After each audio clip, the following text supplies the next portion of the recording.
Unsafe people resist freedom instead of encouraging it. Unsafe people resist freedom instead of encouraging it. Freedom, freedom, freedom.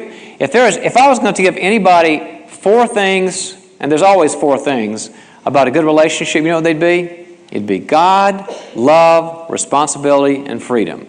God, love, responsibility, and freedom.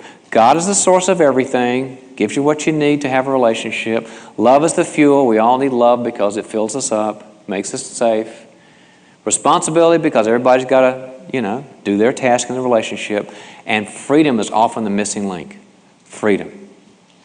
Where you must be able to choose on your own in that relationship and say no, or I disagree, or I want to try this, or I'd like to have a night out with the girls, or I'd like to have a night out with the boys, or I need to confront you on this. Freedom, freedom, freedom. And we're afraid of freedom. You know why we're afraid of freedom? We're afraid if that person has too much freedom, what are they going to do? Leave. Because the only way I can keep them is to keep them in jail. Well, that's a great idea. You ever follow that thinking? The only reason they're around me is because I guiltify and control them. So that's why they're there. So they really love being around me, don't they? So if you're having to keep somebody out with you because of dependency reasons, you better rethink that. It's not really good for you. You're not getting what you need. Freedom is so key because you really can't love someone without freedom. How can you love somebody unless you're free not to love? The great theologies of the world have all struggled with this, including our faith.